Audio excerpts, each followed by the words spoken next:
racketeering. Before we start the RP there, could one of you be so kind as to double check to see if my stream is live again? Give me a hot sec. Oh, Jurnis plays. oh yeah, the Twitch stream just disappeared for a second. There we go. Yeah, it's not. I wouldn't worry about Peachy's plans. Alia pulled him out of the fire with her excuse. Okay, so what did I miss? I got to the Zentarum triggered something in him, and then my housemate decided it would be a good idea to restart the router. Alright, do we roll back then? Yeah, if you would, so I can get that. So, Rascal, you know, that a few days ago, the day before yesterday, I believe it actually was, that I had a little bit of a moment where where I was out of it. Yeah, you mentioned something very concerning about someone's thinking, boy, sure it'd be a shame to burn down the tavern. Yes. That was alarming. Something along those lines, yeah, because that had happened to my grandpapa. Or rather, my father, when he took over the tavern. I see. Legally he took it over, but it still was my grandpapa's. Anyway, there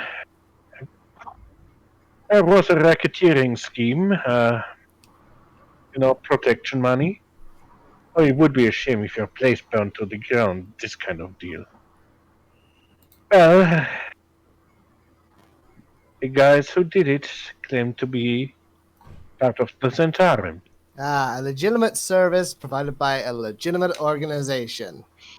Well, to be honest, there is of course a big doubt in me that they actually were Zentarum. They looked more like half-baked ruffians. It is possible. Well, you could take it up with the good captain. And antagonize him even more. No, I was meaning that some people would try to play off Zentarum's reputation. Yes, that is a possibility. But it has left quite a bit of a bitter taste. Especially since some of them were part of the town guard and suddenly switched their allegiance, apparently. As I say, all I know for certain is Captain Vaizan is a mercenary. He would logically have contact with such an organization. And I want to get whoever was responsible. So, how is Hunter reacting to mentions of the Zentarum? Well, the player doesn't know shit.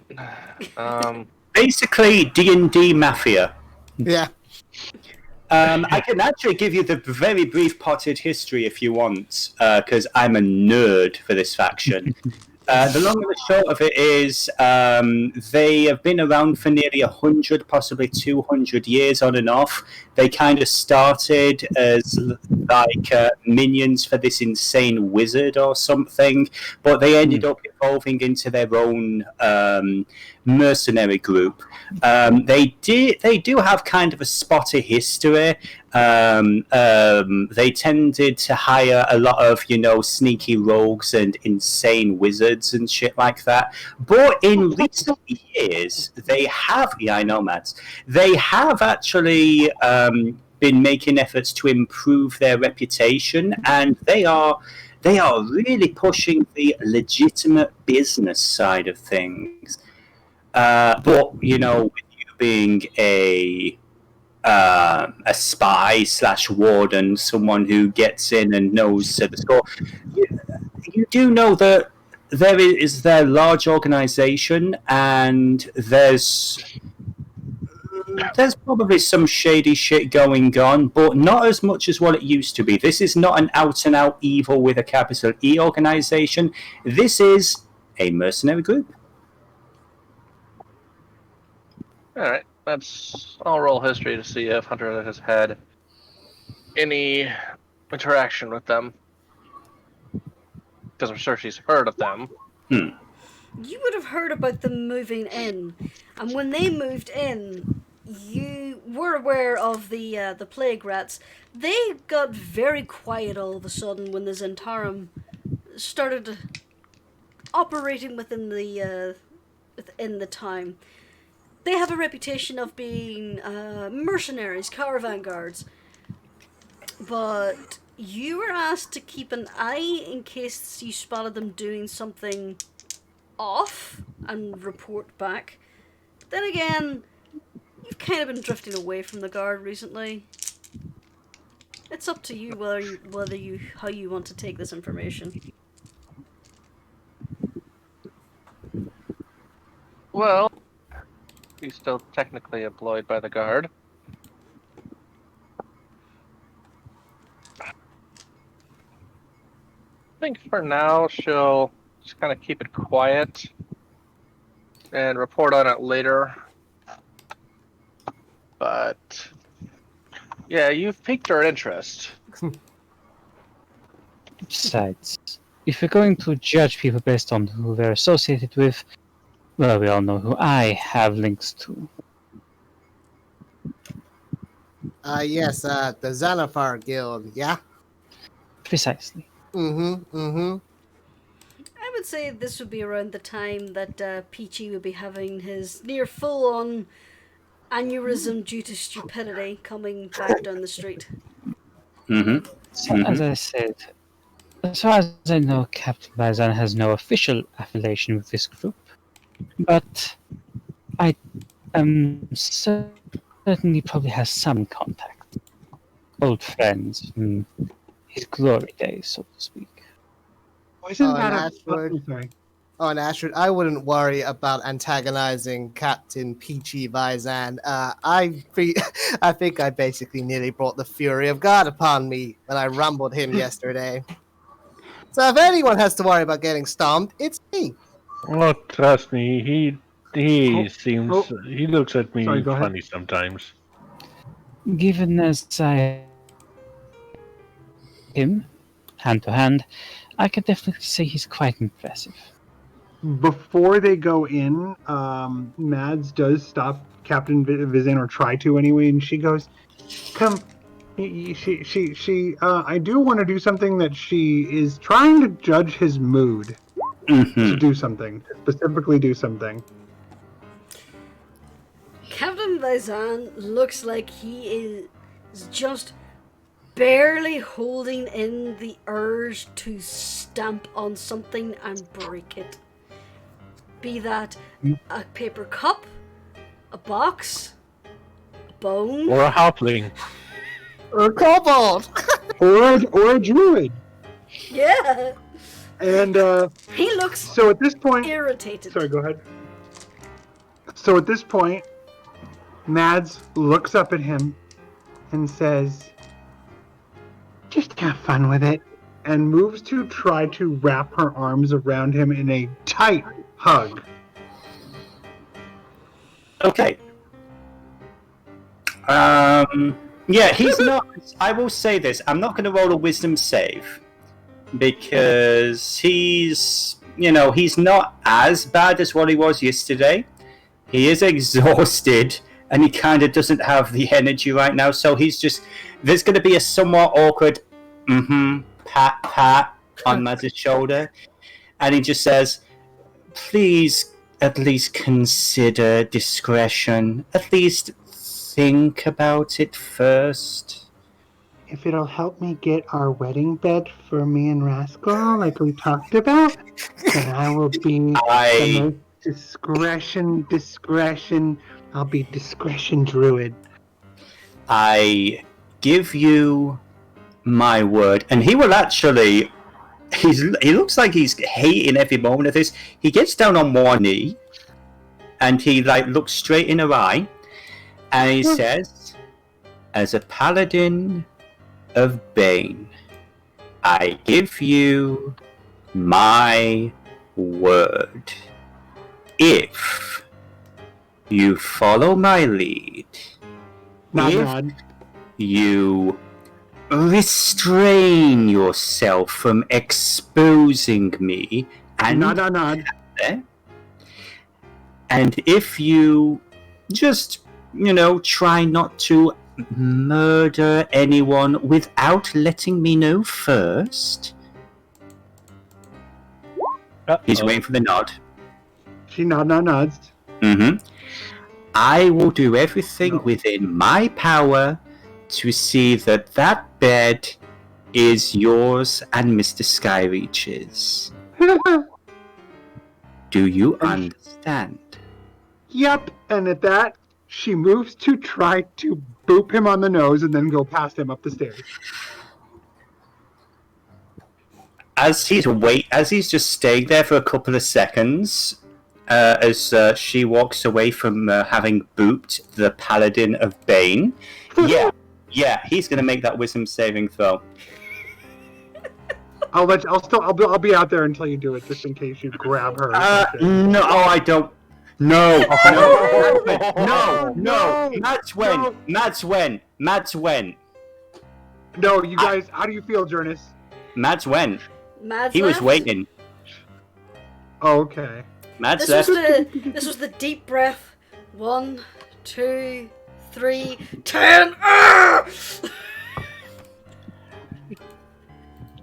Do I have? Let me get to 10, sweetie. Yeah. Hello, do I... hello, everyone. Yeah. Hello, everyone. Sorry, go ahead. So, how much damage am I going to take from punching the concrete right outside? Well, not concrete, the paving stones right outside the tavern. Roll an unarmed attack. Sure.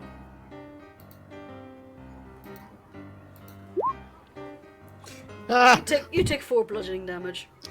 I will accept this. Okay, and then he is going to shakily walk inside. Hello, lover. Hello, Matt. This campaign. Peachy. Kill someone. Captain Paisan? It makes much more sense for how he behaves the way he does in the Strahd campaign now. Oh yeah, yeah. Captain Oh, Paisan, my hate! Captain Paisan, did you have any luck with your mercenary camp? Yeah. Oh yeah. Also, retroactively. After the morning had gone so well for him, I forgot to say, because so much was going on, he would have gone back to his contact and he would have asked that information. Alright. Let me see.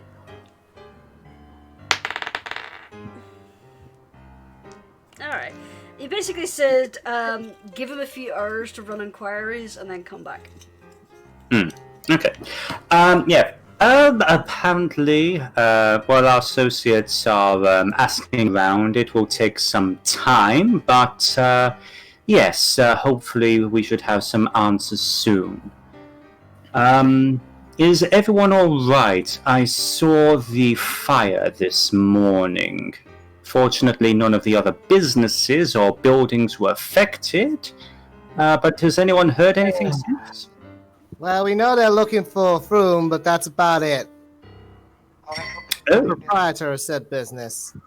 Fire Nice. is pretty, but nobody should die from it unless you need him to. Oh my god. There's this one long, slow blink from Peachy, and he just carries on. Yeah, about that. When I woke up and you were gone, and he points to Mads, and I knew you were already gone, and he points to Peachy, I feared that you were responsible for said fire. And you cannot deny that is a reasonable assumption to come to. Yeah. Peachy starts looking at Hunter and Ashwood, and then back at Rascal with a, really? Alia is also glaring at Rascal at this point. Yeah, Mads meanwhile just says, I just wanted to bring some cream and chicken and ham to that nice little kitty and some gold for the old lady. And she's looking at Rascal like, see, I did it. I did good, right? I can confirm that Madeline did exactly what she said. I was with her.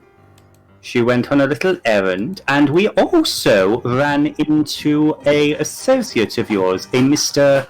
Mert. Oh, that windbag. Oh, fantastic! I hope he still lives and breathes. He Oh, yeah. does. He does. He's gonna Why come over aren't you for- acting like they would kill him? So you are confusing me. Well, I certainly wouldn't object to seeing him get hurt in some way. Not killed, but a convincing accident involving a teapot, possibly. Oh, well, he's gonna come over sometime for dinner. Rascal, we're gonna cook him a nice dinner. He's thinking about investing in the tavern. Okay, that's actually good news. Yeah. Now, what are we doing now? We were discussing on whether we should go try and earn some gold for our business because we are running dangerously close to, just scraping by. How much do we have? About 1,017 gold pieces. And since how we much do need we need? 1,000 How much of do we that, need for the bar? we got 1,000. We need 1,000, but we want more than that No. to start with. And Mad looks over at Captain and says, "We need about 2,000 more. We need to be fancy." Well, That's why are you jumping to these high numbers? Because we need to be fancy. I just said- thinking- Really, I just said a minute ago that we. We need to be decent at least, but not No. necessarily fancy. We would just settle to functioning and able to pay our staff. I want everyone to think you're wonderful, Berry Bunny. I mean, I want to. If we are having Mr. Mutt to dinner, I'd like to get some ingredients.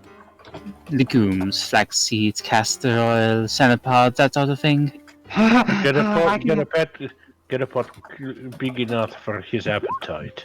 I can help. I can help with all that. I'm a really good cook. The more you start talking about this, the more sinister it sounds.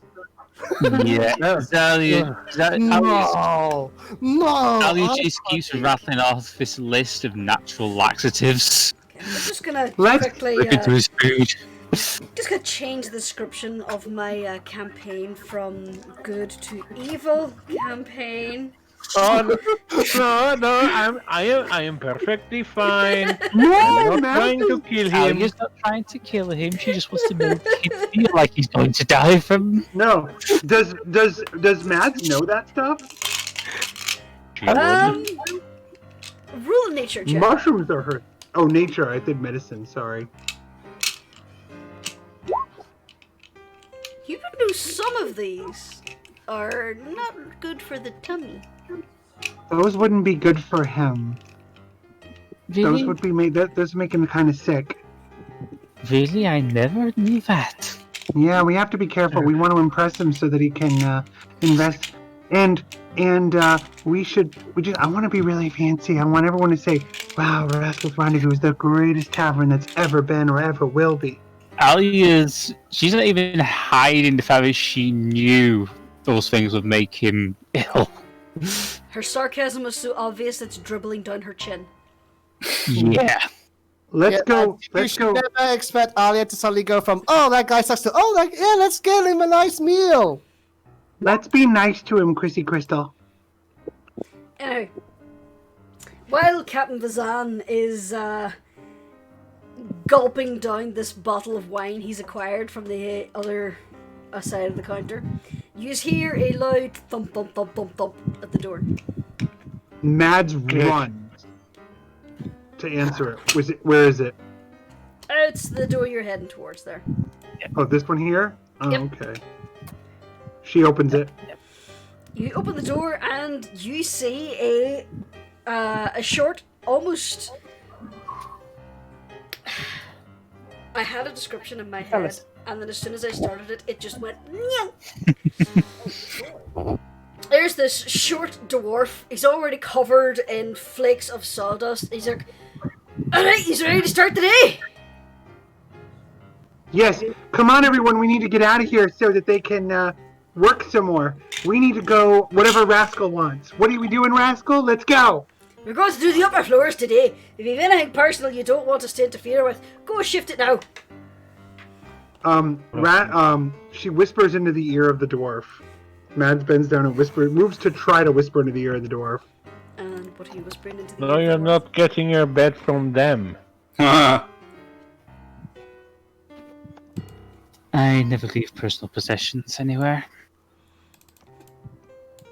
Well, I put everything I own into my backpack. Into my I'm still rucksack. basically carrying everything I own. Yeah, Peach is not comfortable enough to set up a paladin to an evil deity in this public location. Not yet. The No. dwarf kind of looks mildly disgusted as he kind of leans away from Maz, like, Mads, alright, darling. he's Thank not you. here to build your bed. So why don't you, I don't know what you're, head I don't out know of what the you're way talking there? about. Hey, come on, everybody, let's go.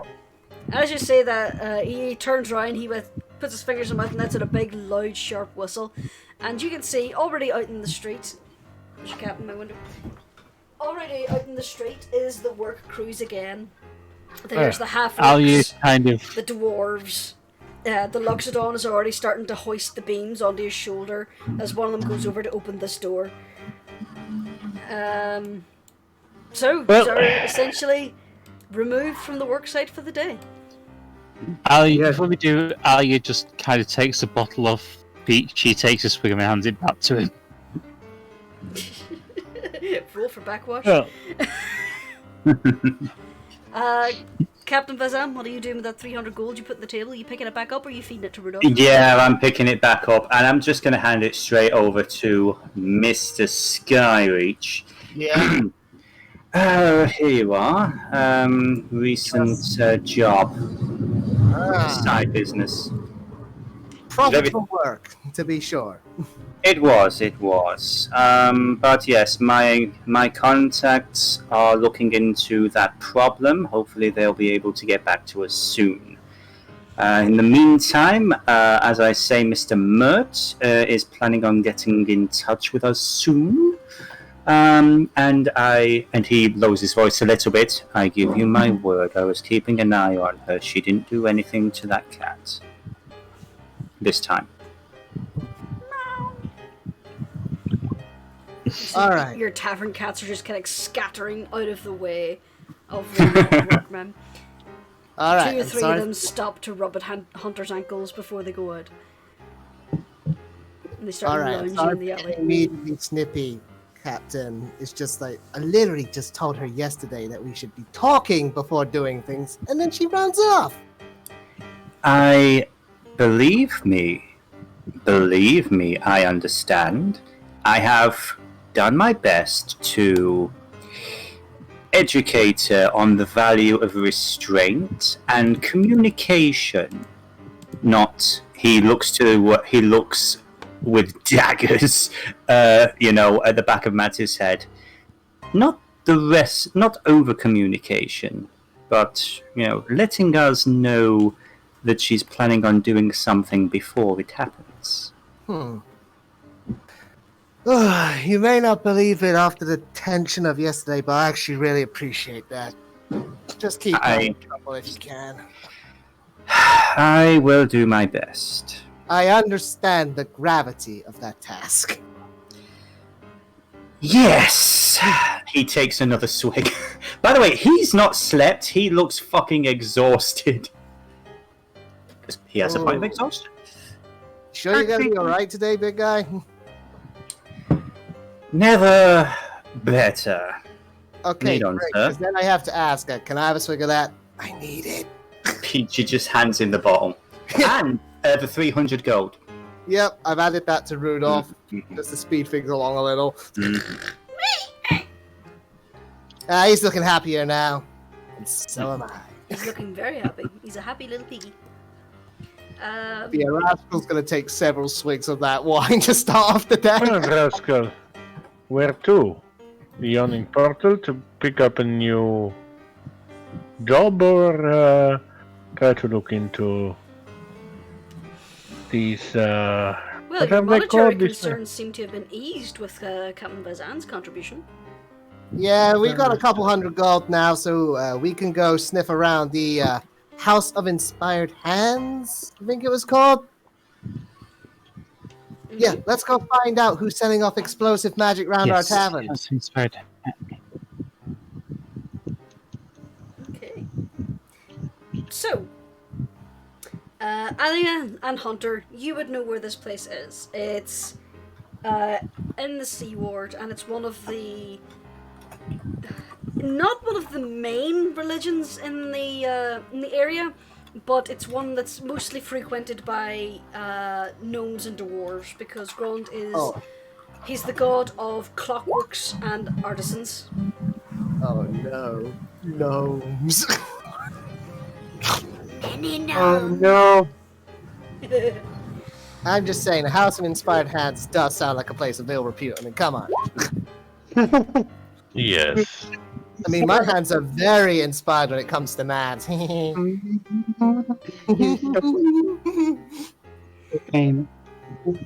Captain Vazan, your nose starts to bleed.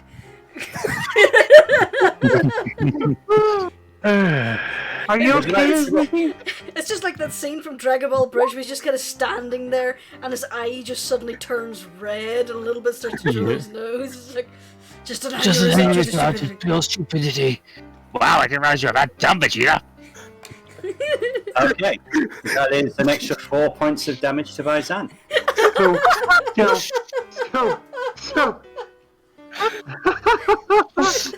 So I am hilarious. Mads actually does Hilarious, ask. and you'll quote everything I say. Okay. So, do you head directly to the temple? Mads wants to. Yeah. Yeah, I don't see no reason why not. And along the way, Mads says, should I be posing as anyone or should I just be me? Just be your fine self, Lady Madeline of Circourse. Correct. Because I forgot to line up the token. You just make your way out. Now, We're walking straight to through a house, not according to this map. you're heading down the street. As you are passing by the ruins of your competitor, it's been a few hours now since you last went out.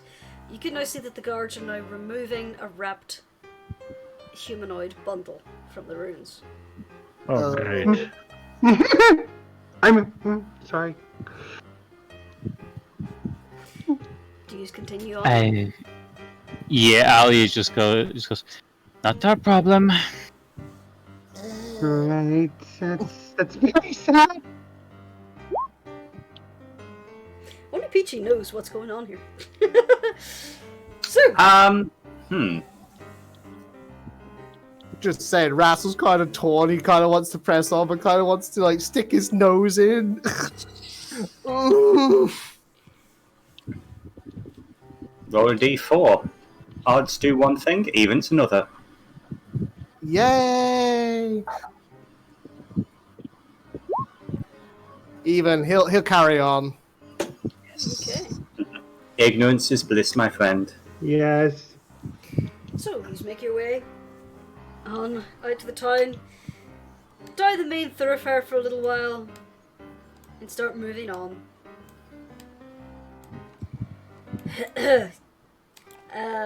The town, it's mid-morning now by this stage. The town is bustling with people going about their business. You have a few people going down from the field ward down to the wide, where the main markets are with their produce. At one point you have to pause because there's a flock of geese being driven into the market. They look adorable. They're waddling away. But you manage to maneuver your way through and start going through the Field of Triumph. This is the military ward where soldiers, their families, and some of the politicians tend to live, as well as a few of the some of the lesser worshipped deities have their temples. One of which is the House of Inspired Hands, just a little bit north of the Western Gate. The House of Inspired Hands, it looks like a cross between a temple and a workshop. The symbol of Grand, which is a toothed cog with 4 spokes, is displayed prominently on the front of the building. As you approach from down the street, you see a silhouette of a humanoid shape perched on the rooftop. It extends an arm, releasing what appears to be a tiny metal sparrow into the sky. The bird does a few loops in the tower, a few loops in the air, and then it veers and starts heading directly towards the group. I would like for everyone to roll initiative. The fuck now? Okay. Shenanigans! Yeah. As soon as she saw this bird, she was ready to unleash her wind blade, basically. It's going to be a little difficult to be adding ourselves automatically I to know. the turn order. Don't worry, I'm going to be keeping an eye on it. How? Just saying. You could just add us to the turn order manually, I could. like I did for rounds on Friday. Oh, Paxi! Yeah. Well, he is a slow lumbering mass of On his flesh. day. That's the level of exhaustion and the alcohol right there. Paxi is tired. Okay. So, by the time you realise that this thing is now coming more or less in your direction, it's about 60 feet away.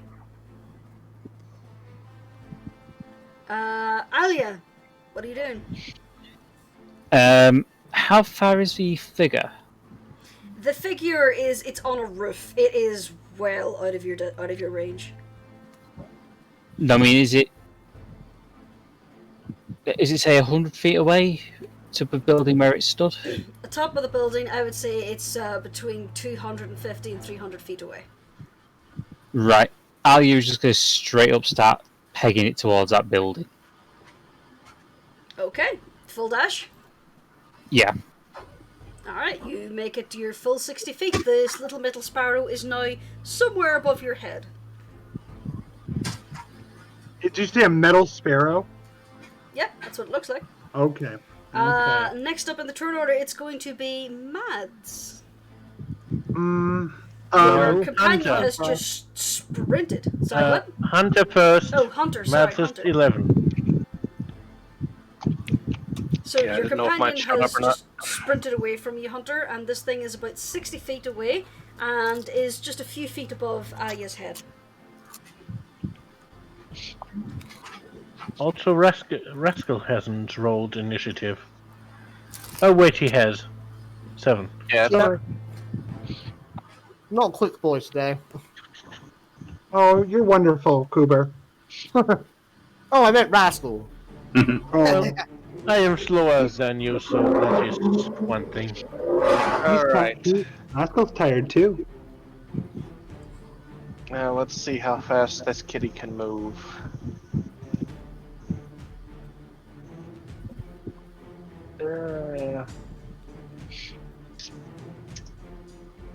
A hunter is going to try and do the same thing.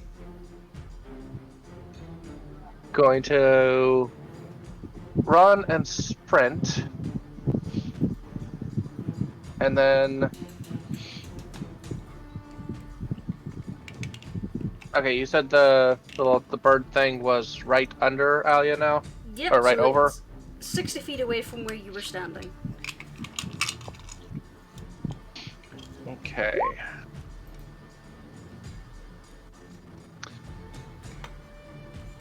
I can't use my dash to climb, can I? Levitate does slow your momentum, and you're in the middle of the street. There's nothing for you to climb on unless you want to climb up Aya. Right. Actually, okay, that. So Ali wouldn't be able to basically just propel herself, jump forward, use levitate, and just kind of let momentum carry her. No, levitate basically slows your momentum to a steady hover. Even then, it's a very slow descent because the spell actually does specify the speed you travel. So I'm afraid you can't add momentum to it to make it a temporary fly. Fair enough. That was a good move. It would have been interesting if it had worked, but sadly it's not the range of the spell. So instead of moving, Hunter is going to take out her longbow, take a shot at it. I'm afraid with that you miss. I would, however, like you to roll me a d20. Oh. Okay. Your arrow arcs over the heads of the people in the street, thankfully missing the innocent bystanders, and cracks against the wall of the temple, breaking the head and clattering to the ground. There goes next one up, good arrow. you've any bonus actions or anything else you'd like to do? I always forget. Give me a second. While Icy's checking, can I ask a question, Jurnis? Uh-huh. Okay. Did we Rascal and I get a long rest? Yes, we still got a rest after a night Yes. of passionate love. Okay, I always want to make sure because I didn't want to cheat. You're Go not for that it. young, dear. No, I know. You're not that frisky. Yeah, that's okay. No, that's not what I meant. I just meant I wasn't sure how that rule Despite worked. Rascal's Thank boasting, you. he cannot in fact go all night long. Yeah, no. Most Okay, of good. it, though. Oh, He is a kobold. night. Okay. Ooh. Did you find anything, Icy? No, it's well, good. Next person. What would Mads like to do? Very fast. Mads doesn't look away from the bird. She sees it and she looks. She's like talking sideways toward Peachy and Rascal and says, "Do we want it?" Define want? want Peachy to shrugs, see what it's confused. He's a bit slow at the moment. Okay, so in that case, Mads will know this more than I would. She's going to turn into whatever bird she thinks is best to catch that thing in its talons. I would assume a falcon or hawk or something big. That's Sure. really Let me just get the stats for a falcon. So then she like takes off at the shrug and the huh and and sort of looks like I'll take that as a yes, but she doesn't say that. And she bursts up into the air and like as a black falcon. I don't have a falcon, however, I do have a hawk. Yeah, there's a She hawk. turns into a black hawk. Okay. Alright, so you've that's a free action, I believe. Yes, and she heads straight toward that sparrow. You have a flight speed of 60 feet, so you can just about reach it. What are you going to do when you get there? Trying to catch it. Roll me a dexterity check. Sorry, for the hawk, it is +3, so that's fine. So 8. It rolled a 9. So I'm sorry, even without its modifiers, it manages to slip through your talons. You get your claws around it, but as you were expecting soft flesh, instead you come across sleek metal and your grip just glances off it as if it was armoured, and it manages to slip through your grasp and zip through. It is now the contraption's turn, and now I get to roll a d6 to see which party member it goes for. Well, 2 have attacked it, so Why do It's I- me, isn't it? Oh no! Dennis, could you roll me a d6, please? I knew it! I'm absolutely fine with this D6, sure. Poor Peachy! Yes! Okay. I just picture him being like, anytime anyone mentions Waterdeep, he's like, ugh. As you're standing there, kind of like dumbfounded, not really processing what's going on here, you look up and just see this little brass-colored bird just flying towards you, its little wings flitting away. And as it gets closer and closer, you can hear the click and whir of clockwork as you're looking at it going, huh, that's weird. I wonder where that's going. And it nails you in the face. Okay. Down right where Matt spooked him. It just kind of nails him right on the snout. It hits your snout, glances off you, bounces off your forehead, and then just kind of clatters to the ground behind you in pieces. It deals 2 points of bludgeoning damage. Okay. As it now lies practically destroyed on the ground behind you. You having friends here that want you hurt? As Captain? the little bird impacts on Peachy, you see the humanoid figure on the roof kind of do that thing where it puts its hands on its head. It's like, oh no, I've done something wrong, as it quickly darts into a hatch on the roof.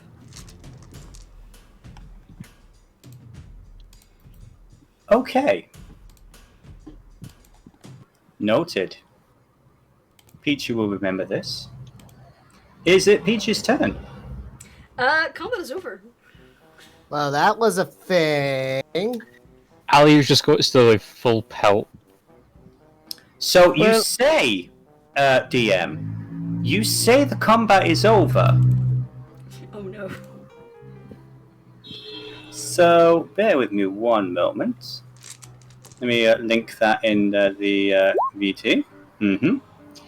So Peachy, this field of frost, just covers his armor, and he starts walking with purpose straight towards the temple. Well, so does everyone else, I presume?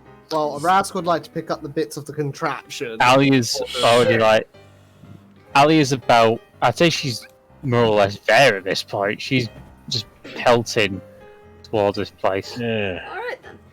Rascal, you scoop down to pick up the little creature. It's like, you ever see Jason and the Argonauts with Boo-Boo after he gets smashed? Where it's kind of like the casing is there, but like little cogs and springs are popping out of him. One of his eyes is just kind of lolling, and the little beak. Clash of the Titans. Clash of the Titans, sorry. And the little beak is just kind of like the top bit goes to the left, the bottom bit goes to the right, and just inside you can hear just the click, click, click, click, click of the clockwork. That's still trying to wind, but the mechanism isn't there anymore. Well, that's a sad side. Maybe get you patched up, little buddy. To be honest, it would have been worse if it had been loaded with a little more dangerous stuff. Speaking of things getting worse, where are our companions? They already run off? Yes, You see we should make the haste. crowd in the street has parted as this minotaur radiating an aura of sheer anger and menace with coils of mist just cooling off as he is just stomping down the street. And you were perplexed why I thought, Astrid, you were perplexed why I thought they killed someone this morning. Yes, Alia's climbing the building to try and get I am fairly certain he's going to dismantle something at least. Alia, can't we just go through the front door? Oh, Peachy went through the front door. Yeah, Peachy's already gone through the front door, so Ali's making sure to cut off the escape on the roof. As if there is not a sewer access point to this place. Now this is a temple. It's made of large slabs, so I'm gonna need you to roll me an athletics check to even try and clamber up this thing. Scrabble. Alright. Oh yeah, take the fucking front door.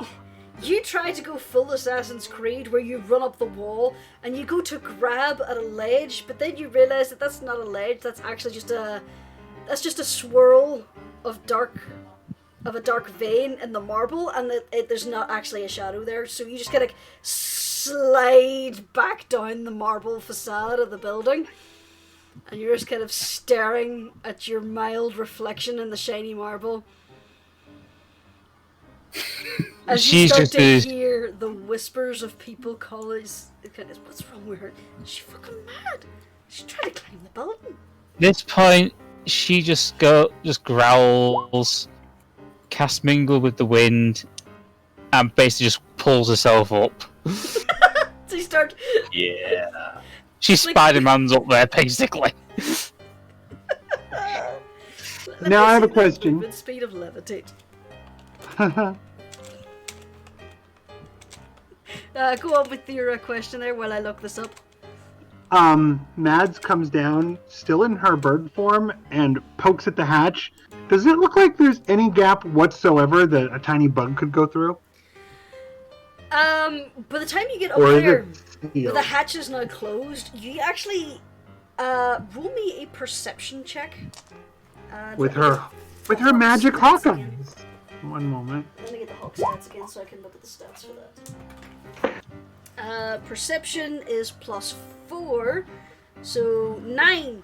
You can't actually tell where the hatch is and what's the roof. The hatch blends in with the roof tiles. Okay. Then she just spirals down, and still in her hawk form, I assume that it's a small enough hawk that she can land on Rascal's head. I would say yes. But Okay. Rascal, could you make me like a little dexterity check to see if this, if you manage to keep your balance as this suddenly lands on your head? Just dex check. To be fair, she's done this before with Rascal. But yeah, just a dex check, not acrobatics. Yeah, just dex. Alright. As you're sitting there, you hear the of wings, and you feel the draft, and you're like, you just tense as you feel the little claws just kind of wrap around the bottom, the base of your ears. And this little Mads hawk just kind of pokes her head down in front of your snout, boops your nose with her beak, and then just sits proudly upright on your head. That is exactly right. Let me just check something. He's gonna reach up and give Mads back a scritch. Okay. I've just checked the levitate, but it's 20 feet. 20 in either feet per direction. turn. Yeah. So you literally have to pull yourself up like a ladder. So trying to get up here, again, against a smooth marble surface, it's gonna take you a little while to get there. Meanwhile... She pulls out her daggers and then just starts. I know she's got pitons, she pulls 2 of those out and just starts. Again, unless you want to start breaking the marble facade? She's basically... Even then, trying to drive pitons into polished marble would bounce off, so your only real hope is to just slowly push and grab. Yeah, she's just... So it's gonna take you a little bit to get up there. Meanwhile, the rest of the party Everybody who went else through did- the front door like normal people. Yeah. So, would it be fair to say that Peachy was there first, or does someone I want would to get say- in front of him and save a life? I mean, Rascal's like, yeah, let's go find him before he can kill people. So Rascal kind of catches up with you as Mads the hawk just wobbles back and forth on his head like a bobblehead. Mm-hmm. And I would say he, Hunter, and Ashward have caught up to you as you reach the main doors. The doors are open, and because this is a place of worship and workmanship, it is a buzz with activity. There's a lot of gnomes and dwarves because this is one of their patron gods. There's also a few of the other races, humans, elves, dragonborn, etc., etc. And, excuse me, you do notice that there are a number of acolytes going around wearing these robes to denote their order. At one point you pass by this group who appears to be having this dwarven acolyte who's having this heated discussion with two other dwarves about a clockwork mechanism. They're arguing about the placement of some of the cogs. As you go in, the main hall is it's pretty big, and there's 24 marble pedestals. Each one has a prize-winning invention or a miniature model of some other extraordinary creation on it. If you want to have a closer look at those later, you can. But as you enter, one of the clergy who's not currently occupied steps forward to greet you. A bronze dragonborn steps forward. She's wearing her vestiges, so you can tell she is a priest of this order. She steps forward with a welcoming smile. Welcome. How can I help you fine people today? Peachy, I am so sorry for Rascal. I'm so sorry. He is going to very, very calmly push Rascal to the side and step forward. This towering minotaur, and he's covered in ice. And it's just you're not sure what's more icy, his gaze or the frost covering him. He's going to lean forward and he's going to say, someone on your roof apparently lost a mechanical trinket and it hit us in the face. Would you please find out who this person is and present them? As you mention a mechanical trinket, you see her friendly demeanor kind of disappears as an annoyed grimace just furrows her expression as she glances around your group. Do you have the trinket with you? Yeah, I do. Rascal presents the busted up bird. She reaches down and gently scoops it up and looks over it and goes, we talked about this. Alright. She opens up her robes and deposits the bird into it and says, well, it seems we need to have a conversation with Nim. Why don't you follow me? He's up here. Nim? He's your follow. Yes, he's one of the mechanical constructs that we accepted into our temple after he was gifted to us, really. And Has Ali reached the roof yet? as they're walking up the spiral staircase, they're kind of drawing level with you, going eek, eek, eek, eek, eek. At one point, you're like climbing up past this window, and there's just this gnomish child with a lollipop just kind of staring at you. Mommy, Yes, there's a woman outside the window. That's nice, dear. Watch business, Great. go back to what you're doing, Telling citizen. lies. Ali just growls. Watch business, go back to what you're doing, citizen. Mommy, the woman outside the window, talk to me. She turns around and runs away. That's nice, dear. Great. Stefan is working on his elevator again. I love that Ali keeps doing these absolutely ridiculous things, and yet she's the most serious. So, She's basically in bloodlust mode at this point. She's in bloodlust mode. But trust me, everybody wants to carve a piece. so you're scurrying up the side of the building. After you get a little bit up, the smooth facade gives way to more textured ornamental sculptures and such, so you have an easier time of getting a grip. So while the rest of the party is walking up the stairs, like normal people, you manage to get your way up onto the roof. So do we see Alia on the way? I would say at one point in the spiral staircase you look out and you just see this really intense, angry looking elf, or Genasi even, just pulling herself up. You could see her mouth moving, and you could probably work out she is swearing the entire way up. Yeah, Ali's gonna make her way to... well, she's have to roll investigation to find out, won't she? Yes, you've made it to the roof. You have to take a moment to catch your breath because you pulled yourself up the side of a building. But as far as you can see, you're on a roof.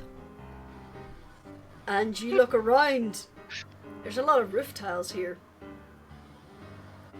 You start looking around, maybe looking for hinges or any break in the moss and all out there, but the texture seems pretty even across the whole span of this slated roof. It's impossible to tell where the hatch door is because it melds in too well with the ceiling tiles. Okay, she's going to take up a position and she's going to wait. Just in case. Watching the back door.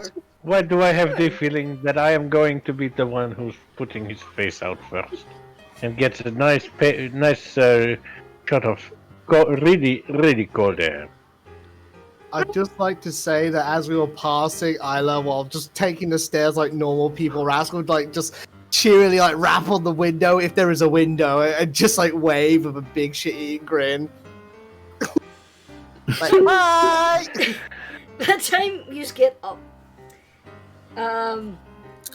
it takes you a few minutes to walk up there. Do you want to continue talking to the priest, or are you just going to walk up in silence while Peachy slowly turns everything to ice around him? So, that construct came here out of its own volition? He came out of his own volition? Oh, no, he was donated to the temple, in service of Grond and all that. And since that, he's lived with us, he's helped us with services, and he took an interest in, well, clockwork, creation of his own thing, his own kind. Unfortunately, we haven't allowed him to create any constructs because they have gone a little astray? Yes, they sometimes escape off into the city, cause a little bit of havoc. Nothing dangerous, of course, nothing dangerous. But as you said, they can be a little danger with your poor companion here. Would you like me to heal that? You seem to be bleeding quite profusely from the nose. I assure you, madam, I am fine, but thank you for your concern. So, She reaches into her thing and just kind of hands you a handkerchief.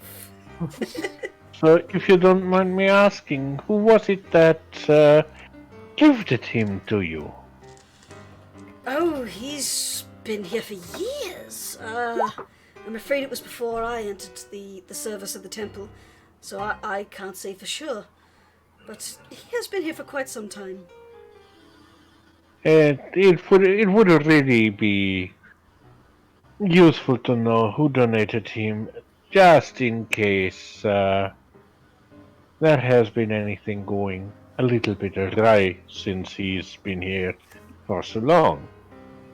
So I'm sure you're taking really good care of him. I don't think that the module says where he came from, but I'm just double checking, so give me a moment. When I quickly read the chapter. I know this pain. I know. I was delayed today, so I didn't get my chance to have a quick skim, as I usually do. And that is why the player is sometimes too smart for his own good. Oh yeah, I definitely know that too. Okay. Yes, Frax. It does not tell you where he came from. Oh wait, actually, yeah, here it is. He was given to, we'll just say this is the priest given to you. He was given to the temple as a gift from a visiting Latanese wizard who had been crafting his own inventions. He'd been crafting his own inventions, and he decided it would be tribute to Grant to give Nim to the temple, as he didn't quite know how to handle one that had gained its own cognizance. So he is by all means a person, having reached a point of sentience, sapience, basically personhood. I wouldn't say that far. It doesn't really have much. It doesn't really have much of a scope beyond its own desires. We're still trying to teach it to do things for the greater good rather than its own. I don't want to say amusement because it's not sinister or it doesn't want to harm. So Nim acts more like a toddler. Yes, that seems to be the way to go. We're trying to teach him how things go, but he is exceptionally intelligent, as I'm sure this little trinket. She pats the pocket, and you hear just the rattle of the smashed toy as it all clinks together. As this little thing shows, until he understands what he's creating, we've told him he's not allowed to create any. But it seems, against our orders, he has gone ahead and done that. Well, maybe he thinks that if he keeps trying, he'll figure it out sooner rather than later. Well, that's the thing. He is clever enough to do it. He knows how to do it. Unfortunately, he doesn't understand the consequences that if one of his creations becomes like him, he won't be able to control it. It'll have its own thoughts and desires. That's what we're trying to teach him. It's a bit of... that would create. Now, don't get me wrong. If I'm not up on my my skills here, but it sounds like he might be starting ultimately a new race, basically of constructs. I was thinking that he just seems like he wants to be a parent. Yes, But that's the thing. He doesn't understand the concept of that. We're trying to teach him that concept so that he can, if he wants to, he can do it with the full knowledge of what he's doing. I see. Yeah, that's a problem. He definitely does need to know that before he brings life into the world. Precisely. Which is why I'm a little bit annoyed that he's been doing this behind my back. There's a metaphor here for abstinence-only sex ed. But anyway. At this point, Peachy is actually going to pipe up. He's no pun intended, but he's starting to act a little less frosty. So, tell me this: are constructs of this nature common, known, or would you say this individual is unique? Well, I wouldn't say they're common, but we are aware of them. We don't have many of them on this area of the Sword Coast. Like I says, he was a gift from a Latinese wizard, where they're more common there. There is a few that have been imported down in the docks for the heavier labour. A few other people have brought them home with them from this area as manservants or, well, living statues to show off their wealth. Many of them are in the same mind as Nim, but many of them also have their own set parameters of how they behave.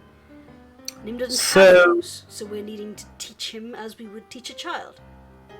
So, to clarify, would you say he is unique insofar as he is a construct who wants to build other constructs, or is that typical behavior for one of his kind? I wouldn't say it's typical behavior for their kind. As I says, when he came to us, he was a blank slate. We were training him to basically give tours of the temple. But one of the other acolytes lost his assistant and got Nim to assist him in repairing some of the mechanical devices we had here. Nim developed a fascination with his own machinations and basically how these devices worked. He wanted to figure them out for himself and then started building them himself before he understood the concept of what he was creating and the magics that they were possibly wielding. Fascinating. Speaking about magic, do you know if he has any magical inclination, given that he was an assistant to a wizard? Well, while these constructs, I suppose is the best way to describe it, they are powered by magical gems. They are not themselves, do not have any inherent magical ability. Well, I'd say by this time you've reached the top of the stairs, and there's this door As she reaches out to grab the handle, it jiggles, it's locked. She's like, hang on a moment. She reaches into one of her pockets and pulls out a keychain and starts flicking through the keys. Lifts out this old battered brass key, slips it into the lock, and goes to turn it, but you hear... She pulls out the key and looks at it. Puts it back in the mechanism. Nim! Have you changed the lock? You hear a slight patter on the other side of the door. And she just goes, oh. He knows he's in trouble, so he's changed the lock. Can Ali have another go at trying to find the hatch? Sure. Okay. You see the vaguest outline of the hatch. Basically, vaguest outline where the tiles are normally overlapping in a random pattern, but this line of tiles seems to have a straight line going down. So you think you may have found the edge. Right, she's going to try and lift the hatch. Where she thinks the edge is. Strength. Strength. Well, you go. This is a bag of chips for you. Oh, for God's sake. It doesn't budge. It feels like it's locked from the inside. Can Mads tell whether there is a spot under the door? Yeah. Is there an underdoor to it? There's a crack in the door, yeah. Mads turns Anyone back have a into lockpick? human right in front of the priest after hopping off of Rascal's head. And then she looks over at Rascal and Peachy, and then says, she makes a little gesture like under the door. She doesn't say it though. And then she waves at the priest. Hi. Can't we just try to convince him to open up? I mean, we have what he made. If he does not wish to open the door, and I'm addressing the acolyte in the most polite, restrained way possible. I just wanted to ask, does the trapdoor have a keyhole on the top, or is it bolted? You do not see any sort of locking mechanism accessible from the outside. Right. For all you know, there could be someone holding it shut on the inside. But you were saying, Dennis? Yeah, no, Peach is just very politely to the acolyte, and he is being a gentleman, as he was trained by his wife. He is going to very politely ask the acolyte, how much would it cost to repair the door? I would rather you didn't break the door. This is a temple, after all, sir. That is, of course, why I am asking. Does anyone around here have a set of lock-picking tools? Mads holds up her hands and wiggles them. Oh my god.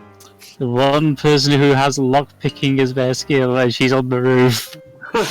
Well, Idea! I mean, Tempest. You see that the priest is knocking on the door again.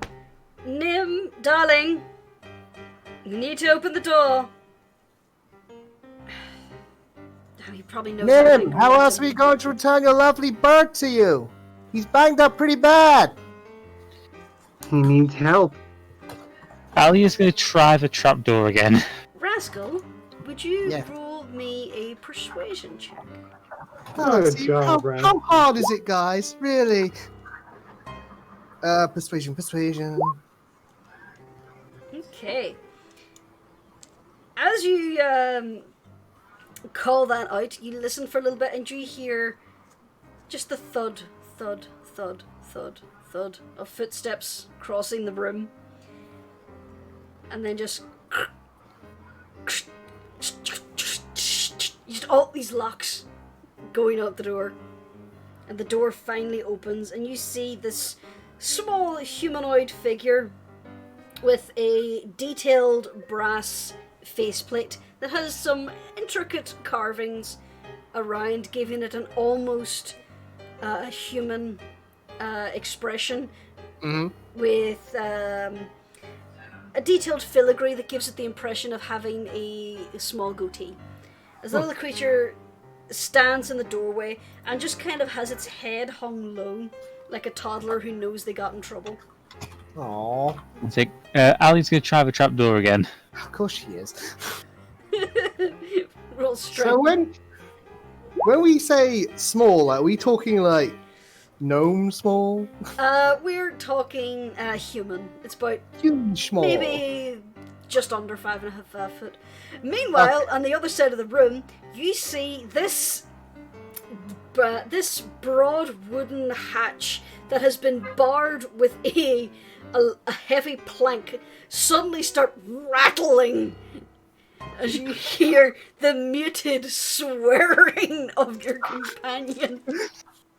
Mads looks over at the situation and then looks over at the priest. Can I let them in? What on earth? My friend's on the roof. That would be one of our companions. She refused to use the door. We were scared, she says, we were scared by the bird. Of course you were. Yes. This lovely, beautiful creation. This. Can I let her in? The priestess just kind of looks at you. You know that Jackie Chan meme where he's just like Yeah. confused face and hands up? She kind of gives that expression and then just motions towards the hatch. It's really Nim's Mads goes decision over anyway. and climbs up. There was a ladder, right? And you would just be able to stand on a box to reach it. Oh yeah, she does. She pulls it, and then she says, Mads is only 5'4", so she'd probably have a couple boxes, but she kind of sorts it and climbs over and pulls the hatch and says, "Come on in." Before that happens, You Ali is have able to remove the bar. At this point, this thing, That's it's what I still said. rattling. It's still rattling. That's the what I bar is said. pretty She tied moved. up. She tries to move the bar. Yeah, that's what I was saying. But because Alia When- is pulling so tightly against the hatch, Oh, the bar no. is kind of jammed in the fitting. So you Ali's have to gonna get Alia let to go. let go. Ali can hear someone there, so she kind of steps back and keeps her handbow aimed at the hatch. Okay. Mads, with the slack, you're able to lift the bar and throw open the hatch. Pop! City Watch. Oh, it's you. It's me. You gonna stab me in the neck again? No. I take it you managed to catch whoever it was? I left for the love of. You can see perfectly behind Mads that there's this mechanical construct who is currently moving its hands at a rapid pace, moving its fingers around and tapping parts of its body, as the priestess is looking at it with a disappointed grimace. And she starts nodding, and then turns to look at the rest of the party. Says, Nim apologizes. It seems his little toy wasn't calibrated correctly. It lost control of its flight mechanism. Alia kind of drops in, still got a handbow ready.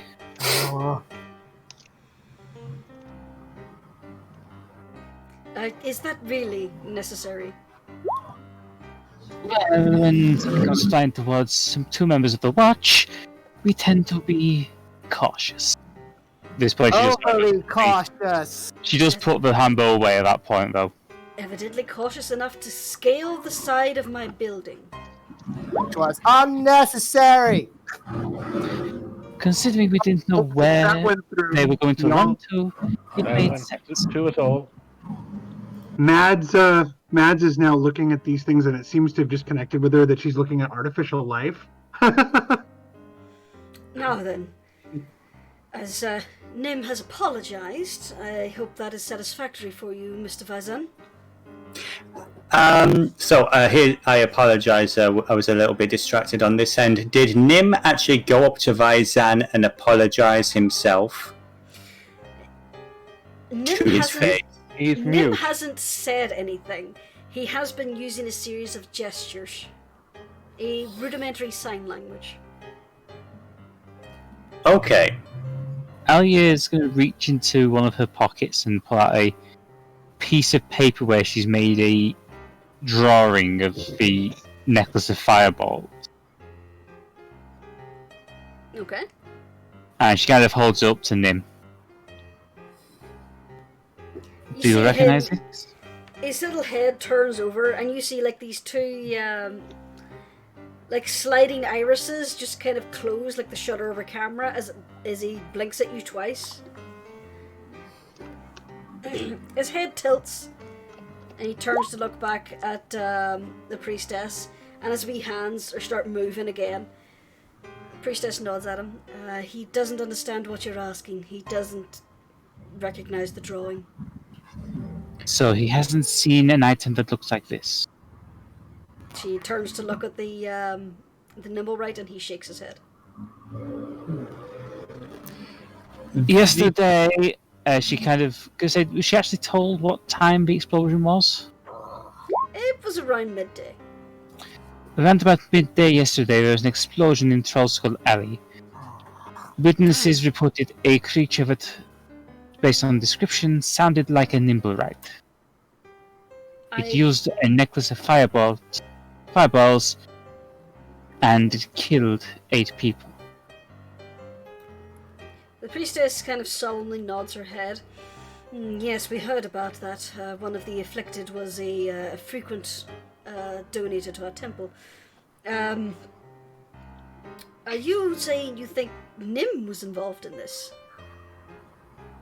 I am not saying he in particular is responsible, but based on the movement description, something resembling a puppet, it was logical to assume a Nimblewright could possibly have been used as the assassin. Well, I can verify Nim's presence. He was assisting cleaning up the temple around that time. Ah, but one of Nim's creations. There's probably more than you even know about. Is Jurnis, can you is that a yes or no? Okay. It's up to your character if you want to do that. I know it is. I ran an intelligence check. As Rascal says that, Mad says to the acolyte, Lady Madeline of Circourse, amateur detective. Perhaps someone has been making mechanical creatures to do such tasks. Someone who enjoys making creatures that do those kind of things. Well, Nim's pride? creations have always been small. Like the little bird. Does he make many birds? He's made a few, although he's not supposed to. And they tend to get out and about. As she is saying this, you notice that Nim, his arms kind of tuck close in as his hands kind of clasp together, and his head kind of turns away from the priestess.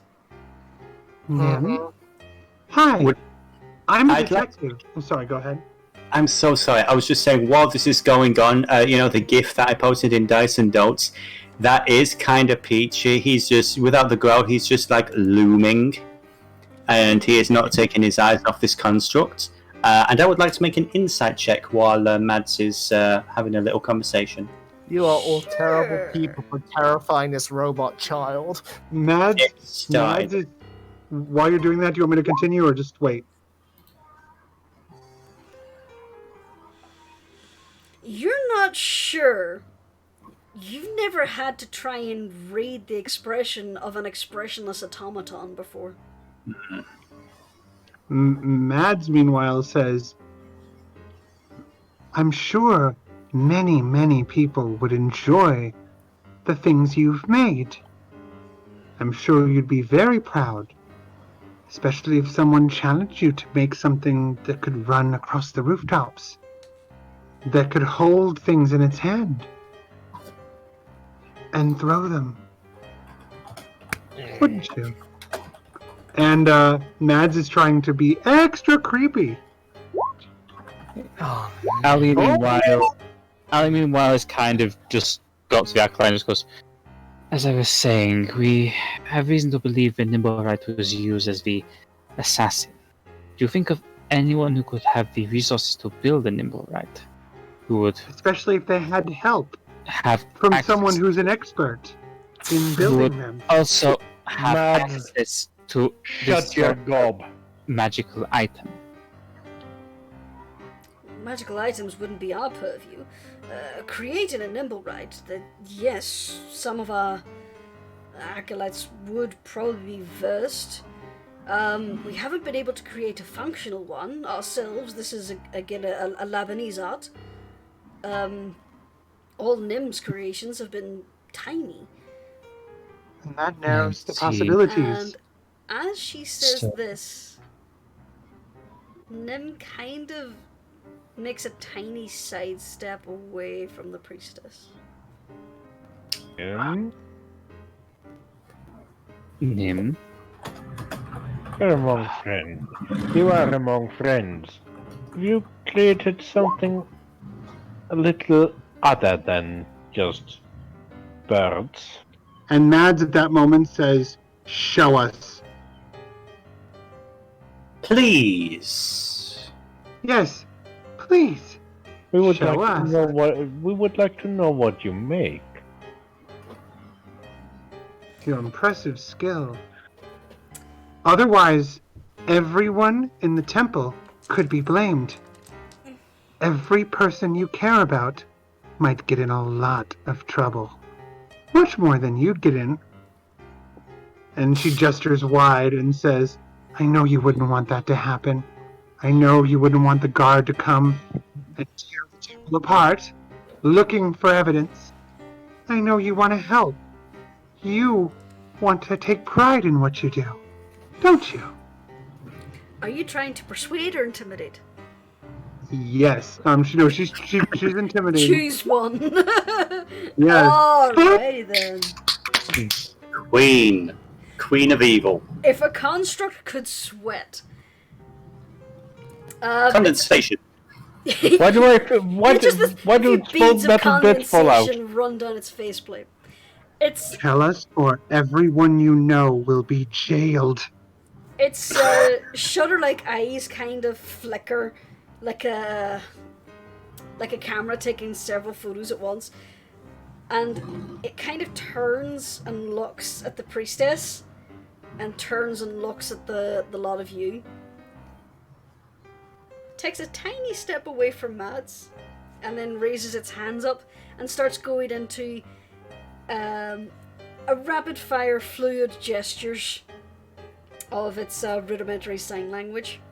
And as its hands are moving, you see the priestess's expression go from mild annoyance to concern to fury. She looks incensed. She holds up a hand, just basically holds up a finger to your party and says, "One moment." She turns and walks out the door, and you just hear her voice. This soft-spoken little dragonborn you've been talking to, you just hear her voice just bellow down the stairs for two acolytes to get their asses up here. It's like, you know when your mum shouts your full name? That's kind of what's going on now. She turns round and marches back into the room. And at this point, Nim has just kind of shrunk down. His neck has actually retracted down into his chest piece, so that his head is just now resting with chin just outside it, as he looks like a child that has just been scolded. It's never too late to do the right thing, Nim. Thank you. The priestess takes a breath and then turns to the party and says, "Well, it seems that Nim has been completely disrespecting any boundaries we put in place of him, and that the bird was not the largest thing he had in fact created." At this point, two other acolytes have arrived in the room, and she turns to them and quickly snaps his tools, "Take them!"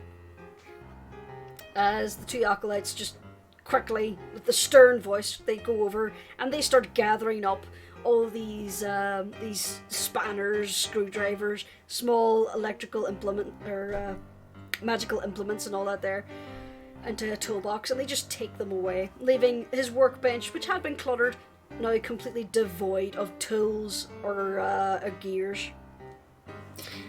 Mads actually turns to the woman. Oh, sorry. Go ahead. I apologize. Peach is just going to say, despite what my associate said, of course, we don't wish to bring your organization into any kind of disrepute in regards to the actions of this individual. Right. Assured, whatever you share with us in this room stays in this room. That was only when we thought that we were going to have to do the investigation ourselves. Could you ask him who he made it for? What he made? I was going to ask on that grounds of you keeping this discreet. But yes. Yes, Nim. of course. Seeing Nim, he brings up his hands and he starts at a slower pace doing more of the talking of the sign language. And as he's doing the gestures, are you okay, Lucy? Oh. She had to stand up and just kind of flopped over. She's alright. She's slowly translating as she's watching his hands and says, well, it seems Nim had been slowly gathering pieces together while we were not paying attention, and he managed to create himself a second nimble right. It gained sentience, as he had hoped, but it didn't want to stay hidden away. It seems it escaped into the city. Nim has no idea where it went. And then at that moment, Nim kind of holds up his hands in like a wait gesture, and then turns and runs over to a pile of boxes in the corner of the room. And he starts rummaging through and starts pulling out all these bits and pieces. A few half-constructed clocks and such just get tossed over his shoulder as he brings out this device. It looks like an amalgamation of just brass pieces. It's got a wooden handle that looks like it almost has a brake attached to it, like a handlebar brake, with several cogs and gears, and at the top is just this tiny little umbrella. As he brings over and he presents it to Peachy. Peachy will very politely and calmly accept it and say, thank you, my friend. What is this? As soon as you take it off him, his hands immediately go into the sign language again. And Valletta even, turns and says, well, he knew he would be in a lot of trouble if this creature was discovered and traced back to here, so he had slowly been creating a device to track down nimble rights, so he could go out and find it and either return it or dismantle it. Apparently, whenever you activate it, it'll spin and whistle in the vicinity of a nimble right. And then Nem just kind of, he's like, you know that child is like, oh, I can get out of trouble if I help here? He starts pointing at the handle, like the little handbrake contraption, and he points at that as if to tell you to pull it. Okay. Peach is going to do as instructed. Okay.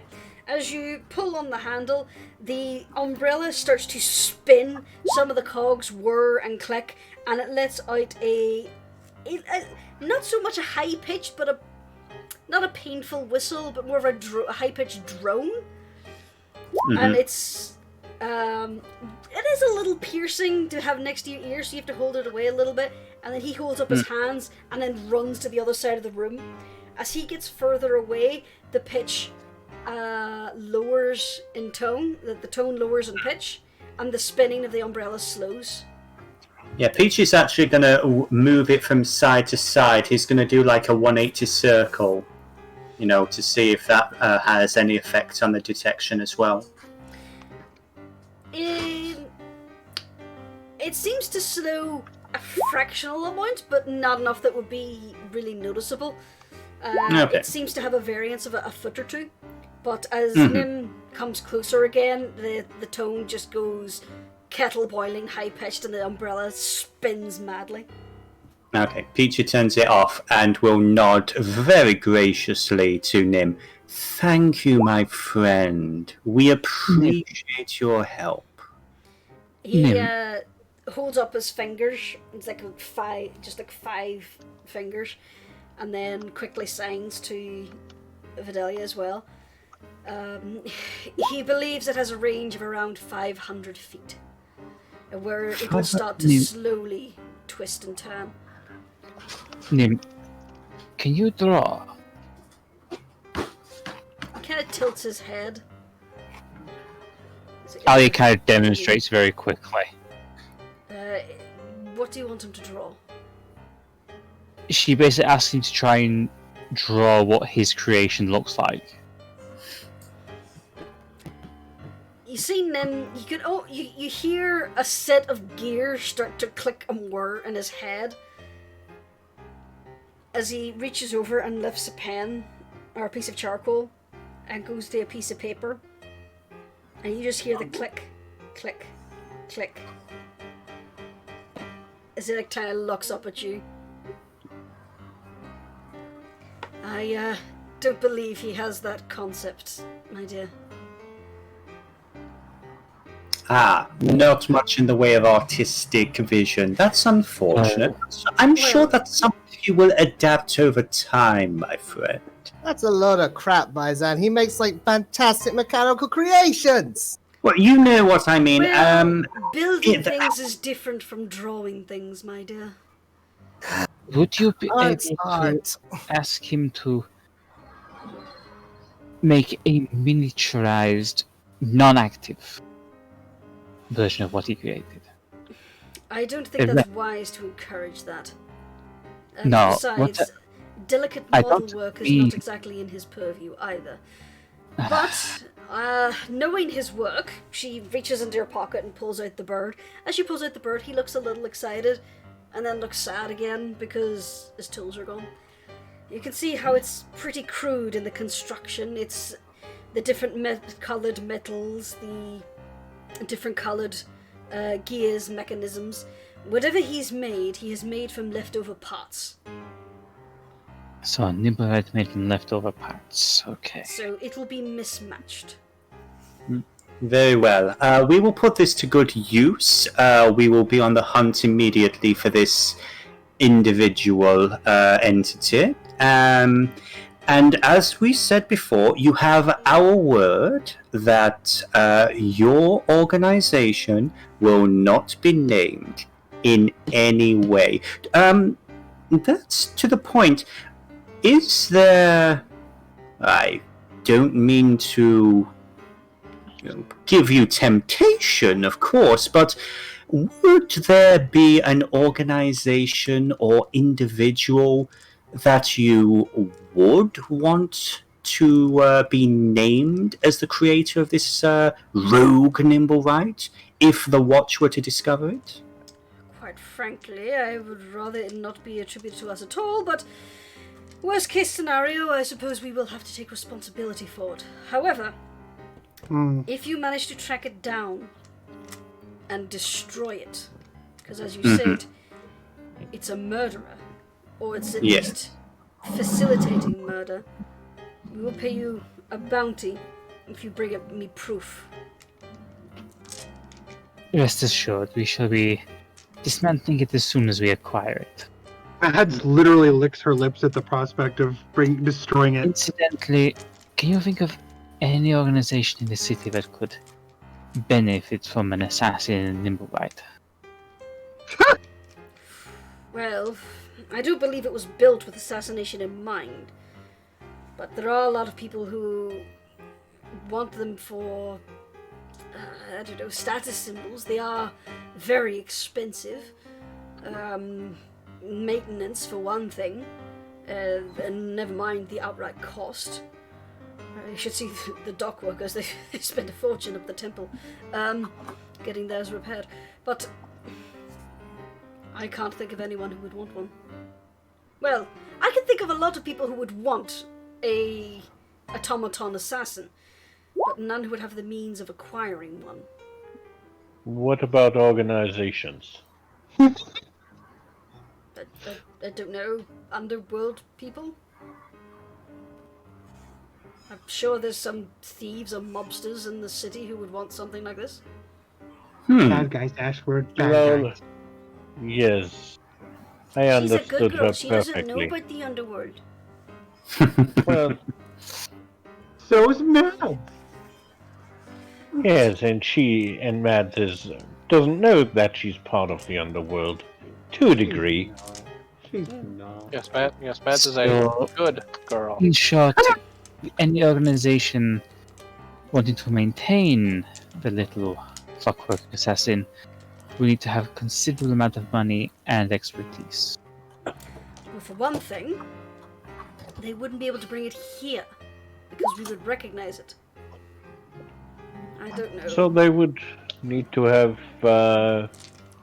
Maintenance, it's usually a once a year thing. Tighten a few cogs, replace a spring. so they would need something like a tinkerer, maybe. Yes. If Nim made it, it's going to be very sturdily built. As much as I disapprove of him building things without our consent or knowledge, she glares at him and he kind of sinks into it. His head kind of sinks into his torso again. He is very good at what he does. It's whatever he's built, it's going to be of sturdy construction and probably won't need maintenance for some time. How long also- ago did this thing escape, Nim? She turns and he starts. You can see his head kind of tilt, and you hear the gears whir as he holds up a few fingers and makes a few motions with his hands. And let me see, because I've been drawing out this explanation so I can quickly read the book. I have to admit, I checked the roof where the assassin was seen. Not a single tile was damaged, so Nim must have built him either very light or very dexterous. He says it escaped about a month ago. It could be anywhere by this stage.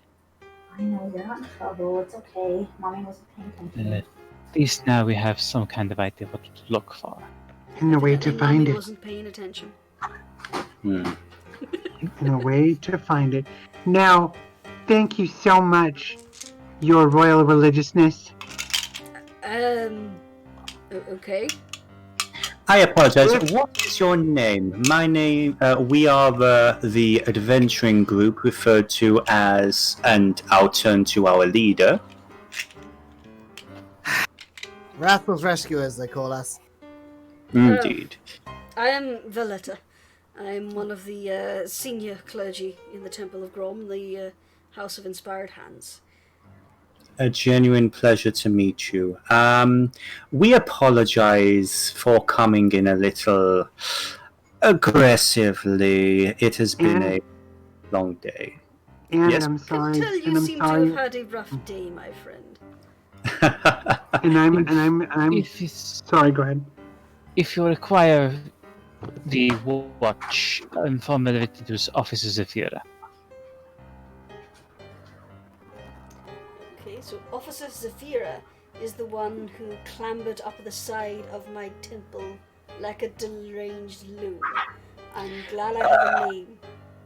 Yeah, that's her. To be fair, Officer Zafir is also the one who is making sure nobody else in the watch learns that one of your own has done this. Big Might- smile from Mads. To With be her nice precise, I'm the member of the watch who is trying to catch a murderer. I suppose that is true, but we have stairs. I had a reason to believe that well, in this case, as we assumed, perpetrator would attempt to escape back across the rooftops, seeing as that is how the assassin escaped. Very well, I suppose. Well, You know that makes sense, Chrissy? Ali just kind of gives Mads a look at that point. I suppose Right. that's all we're going to get from Nim at the moment. Perhaps we'd like to let him think about what he's done, and then we can think about a proper... I don't want to say punishment. Response. Yes, response. So Nim, why don't you take the time to clean up your workshop? And she starts gesturing towards the door. I would suggest you use the stairs, Miss Saphira, on your way out. Cause a bit of a less of a spectacle. Mads says very quietly to the acolyte. She says, "Make him watch other people invent things," and then she walks away. That's how we got into this mess. I would say this just for flavour on the way out. Peachy again will, politely, genuine smile to Nim and say, "You do very interesting work. I hope you will learn from your mistakes. So in the future, you can be able to be more productive to your friends here." And he's going to leave. Okay. I don't like this place, Rascal. Ellie just sighs and says, "I have to go and report this." Wait, what? What? Not about them, right? No, not about them, but I have to report to be looking for a nimble right that's mismatched. How did you find out about it then? I will say that I consulted sources. Oh, and they don't care where your sources come from? I get the feeling Alia's normally very vague with where she gets her information from, and they just learn to accept it. I would say that it is obvious that we got the information from here. Well, they don't. We have to However, tell them that. the source of the assassin is not... No, we do not have to tell them that the assassin was constructed here. We just have to say that we came here to get information on nimble rights. Well, Whatever. if I may, Whatever. get a little moment with the acolyte. She stayed in the room for a minute to have a very stern talk with Nim, and then is very slowly coming down the stairs behind you, just shaking her head. Ali just say to her, as I've been saying to my companions, I will have to mention that we came here for information. I trust that you will not mention that Nim has been creating things. If I that will get not. out, the leadership of the city will insist that I dismantle him, and I would rather not dismantle him. I will not. But Because as put simply, I should flawed inform... and human as he may be, he is still a sentient creature. The I'll town inform doesn't treat him as such. They treat him as a toy. I will inform... As I've said, I must inform my superiors of the nature of this assassin. But it is indeed a nimble right, and what they need to be looking out for. Is that they will logically conclude that we came here for information. That's all I will say. Very well. A word of warning for me. If you just keep his tools away, he will probably gather them in secret.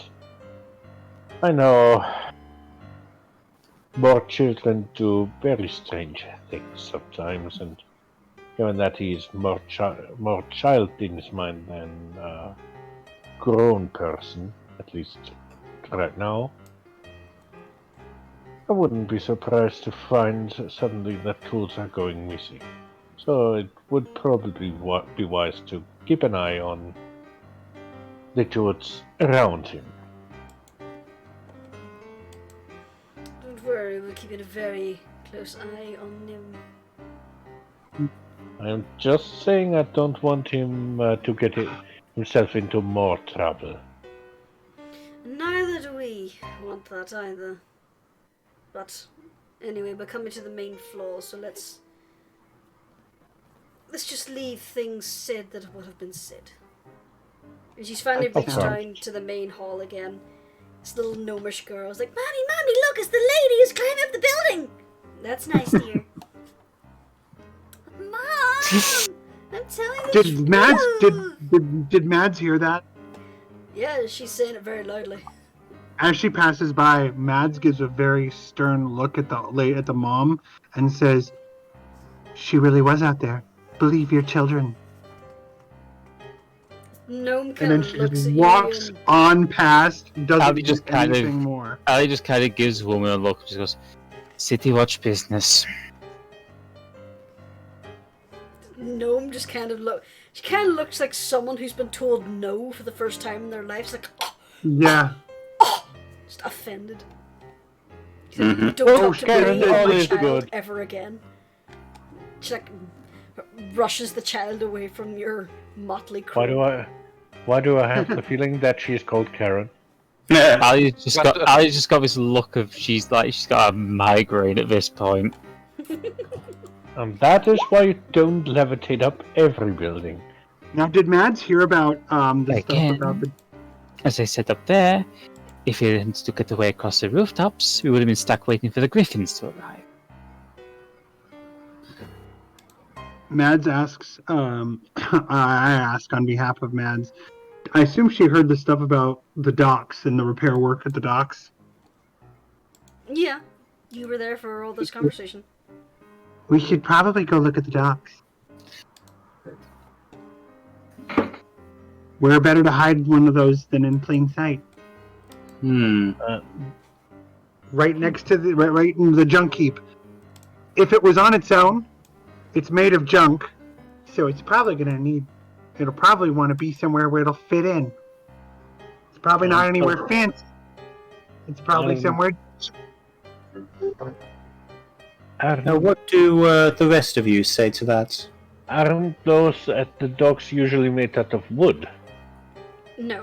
I'm talking about the repair places. No, where they're made there of are brass. piles of parts. I do not think... she said that they come up here for repairs to their nimble rides. Yes, she did actually say that, Madeline, and Yes. I will say as well, from what she said in regard to Nim's work, apparently, while it may not look aesthetically pleasing, it's sturdy, so I don't think this individual we're looking for is going to fall apart anytime soon. So, the question is, where should we go next? Well, that's what I mean. Camouflage. I don't mean that it really needs them. I see what you're... The question is, given that Nim is on the mental level of a toddler, do you really think that his creations are past him? It's possible. I How surpassed many my parents. Yeah, exactly. I considerably surpassed everyone in my village. It's She the did purpose say of the that, parents. base nibble rights are basically follow orders as they're told. So, it's probably safe to assume that someone with a strong charisma could easily manipulate a nimble right that doesn't have preset programming to adhere to a master. And if it ran away from its creator, you can assume that it doesn't have that kind of programming. Mm-hmm. One second. Thinking. 1 second. Mads suddenly snaps her head up and says, or... And then she looks over. How big is the box? What box? The magic box with the crank handle? The PKE meter? It's like a wand. Oh. Imagine you had the handlebar of a bike, and you took it from the center the center column, and just took that handle off. That's roughly about the size of it. It's about half a foot long, and it looks like it has a brake handle on it. I'll get a proper picture of it into the game for next week. Allie, I have a question. Yes? Would I be able to fly over the city with this? How would you operate it? Turn it on, fly. Watch where it tells me to go.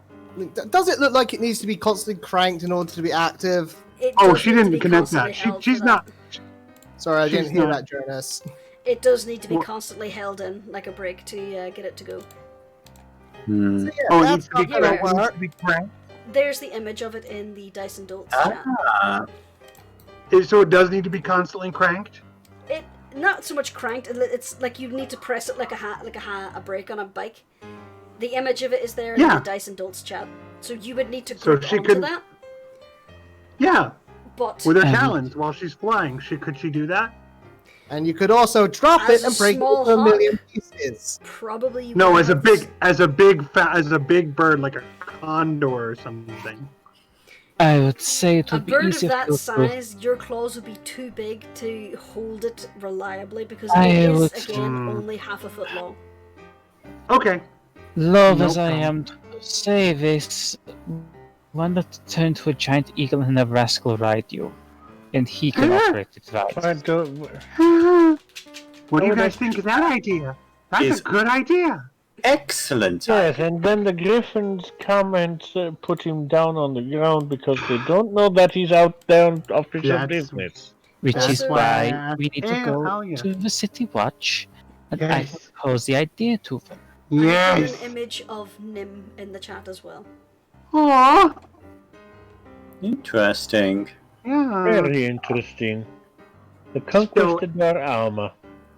So Alia, let's go do that right now. Let's go tell the watch, and you can ask him if I can fly with Rascal. Rascal, do you want to fly with me? I need to actually bring something up. I'm surprised no one has tried inciting the unnaturally quiet and cranky sounding kobold. Oh, Mads noticed that and is not actually talking about it in the public group. But she's been very sympathetically. She's been looking over to you sympathetically. I tried to do that earlier, but I didn't want to interrupt. Okay. She has noticed. In fact, I was going to ask you if you were okay out of character. I'm okay out of character. The character is pissed. Okay. How would you be? Would you be okay with that, Would you be okay with that, Rascal? You know, I had a bit of time away from this. He just gestures wide. In the air might be nice. So yeah, I'm okay with that. I love you so much, Berry Bunny. I love you too. Massage shoulders. Aww. So, what is the party's next step? Mads is hopping up and down, like looking at Alia, like, can we go to the watch? Yes, we should probably report in first. Yeah. Let's go do that right now. Time is of the essence. Lady Madeline of Circos, detective, declares a chase. On the way should- down, We should still keep the tool enabled just in case we yes. come across our mechanical friend. And she says to Mads kind of bumps her hip up against Rascal and then looks at him and then over at Peachy and says, how is all that for discretion? That was very good. You may have put a little too much pressure on, but no, I mean, we got what we needed out of it, so... Yeah, all it took was terrorizing a being with the mindset of a child. Yes, And taking away all of its art tools. Well, Rest well, assured... Mads' face falls, her shoulders slump, and she realizes something. And she bends down and whispers to Rascal.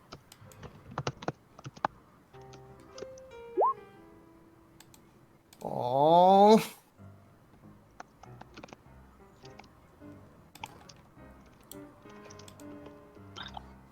Is there more coming? Because I think I still hear Yes, that. Yeah. there is.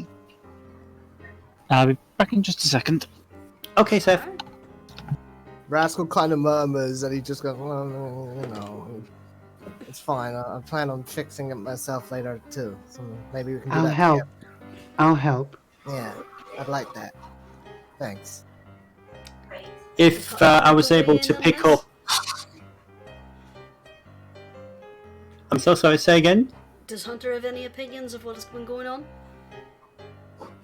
Yeah, I see what's going on with Hunter.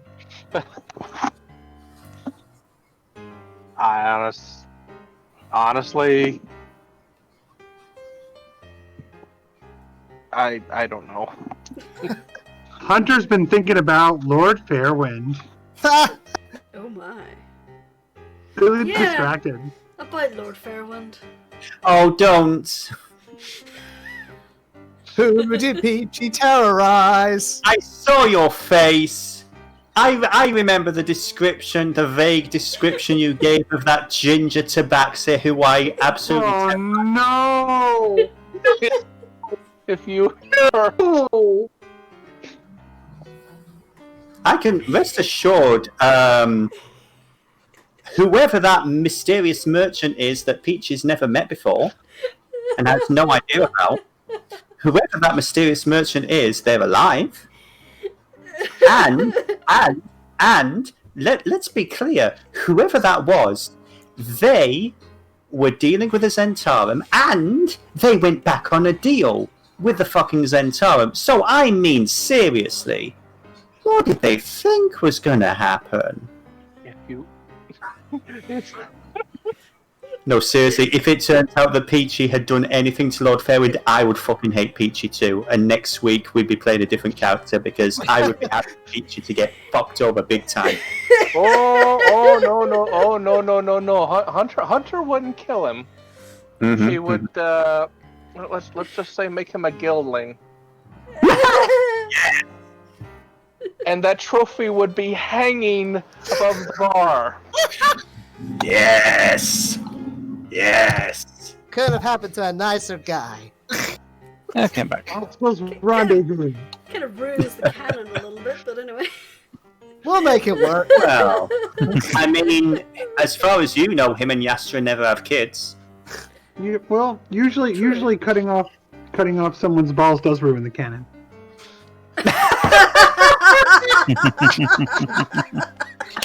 Oh my god! No, chill. Yeah, now he has no cannonballs. Okay. Yes. Oh my god. Yes. I love it. I love it Well, so at much. least What am I Yeah, thinking? man, as one is like trying to pull everybody off to go to the watch. Mm-hmm. At Yes. least nobody To- set anything on fire. To assuade any potential gildings in the future, the tabaxi that Peachy paid a visit to was a rotund spice merchant. It was not Lord Fairwind. Okay. A rotund jitabaxi. Yep. Yes. There are more than Eight one Mondays. tabaxi in the place. I just kind Then of I can- wanted to let Dennis sweat. I No. was legit worried. Time to sweat. I Does was this very worried. tabaxi hate Mondays? Ha! Well, considering today is a Monday, yeah, he does now. Yeah, it's Monday. It's Monday over here. Yay! I was Almost thinking an hour. more of a big, Heathcliff. big fluffy Maine Coon type one. Mm. But Heathcliff. no, it was not a Garfield reference. No. Also, he's a spice merchant and not a lasagna merchant. So, I just kind of wanted to let Dennis sweat a little bit, like the Kobold backpack moment. Mm-hmm. Yeah, yeah, I mean- yeah. Anyway, so you have a plan set in motion. First, Alia is going to go and report in and get permission for one of your companions to fly through the skies unmolested by the Griffin Riders. So that is the plan you have. And we'll see how that plays out next week, because that is where we'll end the session. nice. Yes. Good. That was interesting. That was very interesting. Hmm. Actually managed to get you back You on got it. track. Yeah. You guys aren't gonna make fun of Lady Madeline's obscure course detective, are you? No, of course. In fact, Peachy might even buy her a magnifying glass at some point. Alia is just... She's just slowly but surely developing a regular migraine at this point because of that. Oh, trust me, I am as well. I think it's just the I straight picture- man who's forced into ridiculous situations. She is Uh-huh. not a straight man. She went logic with logic. That was her reason why she was climbing the building. She thought, okay, if they're going to go through the front door, if Oh, he yeah, doubles back, yeah. I can be on the roof. Yeah, speaking of logic, oh yeah, a cute mechanical bird. Immediately shoot at it. What is wrong with our party? Now, here's the thing. Can I just say that? I myself and the character Peachy, he was like, why are we... Because here's the thing. The DM made us roll initiative. Yeah. The Yeah, Alia- module made your Alia- initiative. Alia thought... Well, to be honest, we've got an assassin stalking rooftops, throwing stuff at people. Alia thought the bird was going to explode when it hit. So, So you ran directly under it? Mads did what she did because she was running straight for the building. she wanted to kill something. She was frustrated and wanted to kill something. So she was looking at the others going, "You want it?" So, play of the game. Matt's being the biggest bully ever to a mechanical child. Oh no! Double 21s of intimidation? Yep. Actually, you know, yeah. I'll amend that. The party as a whole being a bully to a mechanical child. Hey, Alia we was did trying it. to bully. No, you were Alia fine. wasn't Ashwood and Hunter are fine. Hey, Alia wasn't bullying him. No, she was stuck on the roof. No, she's just treating him like a She just- criminal, like she treats everyone else. Yes. No, Fair she, of the yeah. game. she was being, well, for her, being nice to him, asking him questions. True, by Alia's standards. Yeah. Fail of the game. Peachy getting nailed in the head. Peach's sanity. I mean, he's Yeah. had a very interesting 24 hours. And it was It such has a been an good morning interesting too. It was. It really was. Started It out was- great, yeah. went downhill quickly.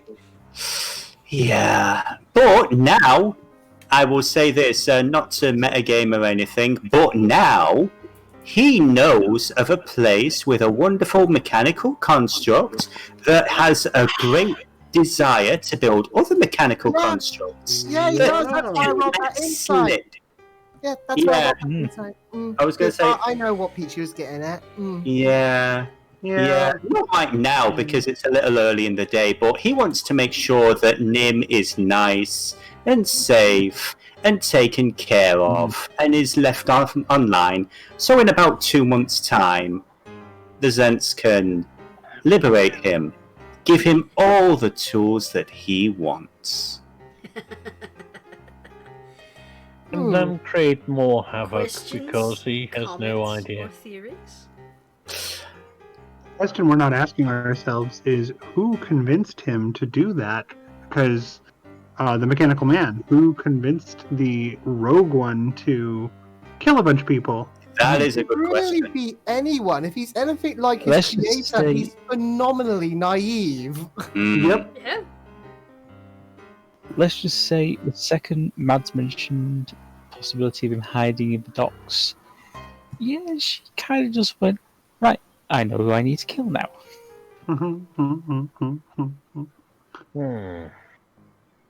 How did you like your something nice, Rascal? Sorry, I cut off then for some reason. But yeah, how did you like your Yeah, shot? he's Nice, just like- Rascal.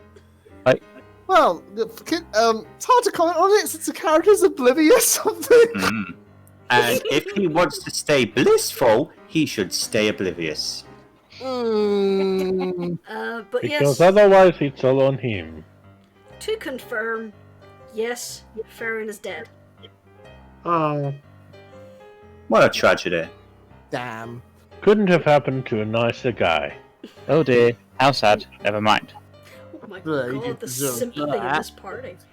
Well, he was a dick. He you know, To be it's honest, not he like was he's a a dick, but still. person with thoughts and feelings and a family and And everything. a history.